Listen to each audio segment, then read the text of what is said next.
you would go around and find them, capture them, train them, befriend them, battle with them, trade them with your friends and everything like that. So the focus really was on you capturing and training these Pokemon. What makes Mystery Dungeons so unique is that you actually get to become the Pokemon, and you live in their world and talk to them and interact with them. It's this world where there's no humans, and so it's a very kind of natural environment. Everything's built up, brick and stone and everything like that. And at the start of the game, there's actually a personality test that you're given. And based off of your answers in the personality test, you'll basically be assigned one of 16 different Pokemon that you can actually become. And it's really cool because you don't get to choose which one you want to be. The game decides for you based off of how you've answered these questions. And the questions are kind of based in the real world. So it's like, you found money on the side of the street, what would you do? Somebody's bullying your friend, what would you do? Situations like that. And then based off of those, you are assigned who you are, and then you get to pick your partner, which plays a key role in the game. It essentially is your best friend, and they, guide you through and help you on your quest to discover, why you've been turned into a Pokemon, and also to, there's this Pokemon that's come back in time and is trying to steal the time gears and, plunge the world into darkness. And so it's up to you and your partner to stop him, all the while trying to discover why you're there. Wow, that's so neat. So would you consider this kind of like a standalone game? Like you don't really have to have played the previous games to kind of like get into this one? Absolutely, absolutely.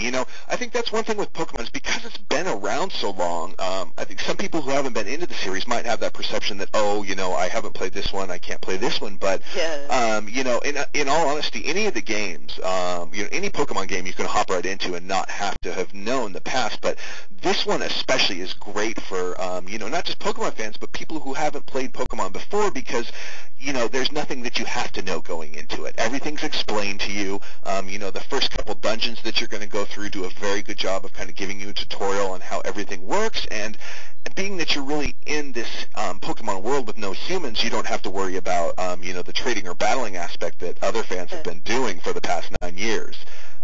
It's really more of a single-player experience that you can just kind of, go in your room, shut the curtains, and shut the door, and dive into this fantastic world. So in no way do you have to have played any Pokemon games before, and this is a really, great starting point too for people to jump in on, because, like I said, the story is so epic. The game is, all the dungeons are randomly generated, so you're never going to see the same dungeon twice. It's got, over 490 Pokemon in it, so it's a massive game, and it's just a great place to get started and to kind of delve into the world of Pokemon and the unique world of Pokemon Mystery Dungeon. Yeah, so when you do this personality test, will actually not randomly assign you, but it will assign you one of these, 490 Pokemon? Well, no, not out of the 490. What it does is there's 16 characters that have been chosen that kind of represent the personalities best, through the world of Pokemon. So you're assigned or basically turned into one of these 16 Pokemon. However, you join a guild and you get a team together to go and explore and rescue people in these dungeons. And as you, encounter these other Pokemon, you'll fight with them in the dungeon, but then there's the chance that they'll actually want to join your team.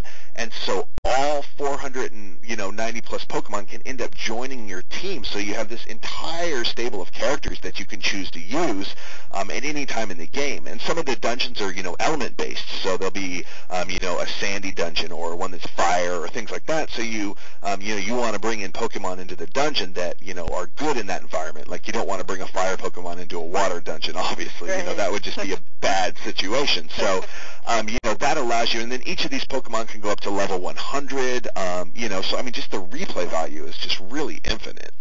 Yeah. So there's Explorers of Time and Explorers of Darkness, is that correct? Yes, that is correct. Could you explain what the difference between those two are? Well, the differences are fairly minor. What it is basically is some of the Pokemon that you can find in the games differ.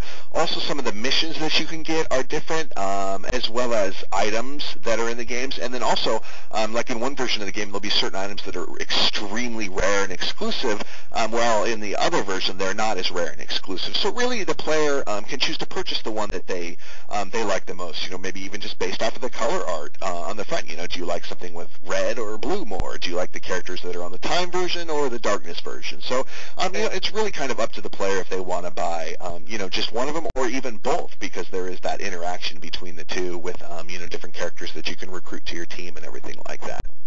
Awesome, awesome. So have you gotten to play the game at all? Oh, absolutely, absolutely. I actually, with each game that that I work on localizing, I start playing with the Japanese version really early on while they're still working on that, and I really, it's I don't want to say I'm the Pokemon expert, but a lot of people, in the company will come to me for answers and questions about the games. I'm in charge of writing the game briefs and everything like that, so it's essential that I know these games top to bottom, inside out, and can explain any of them. I do a lot of, well, for example, the interview that I'm doing right now.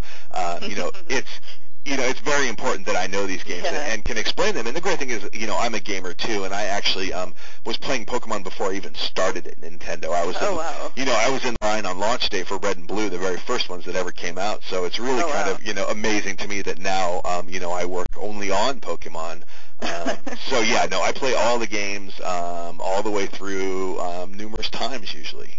Wow, so you kind of are a Pokemon master, actually.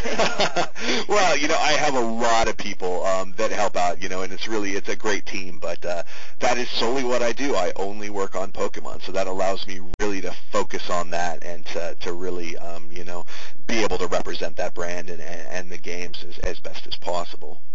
Great. Which I think is, I think it's great. I mean, I love it.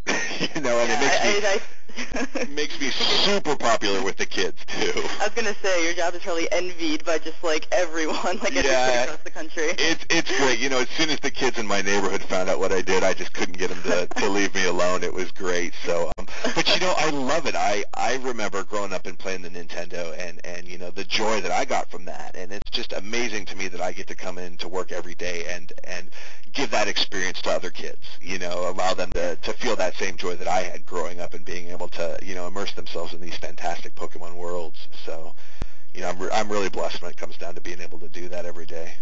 That is so neat. Well, that's about all the questions I actually had for you, but thank you so much for answering everything in such great detail. That was awesome. Oh, absolutely. My pleasure. My pleasure. Thank you, and have a great day. I'll actually have this up, let me see, probably about next week sometime.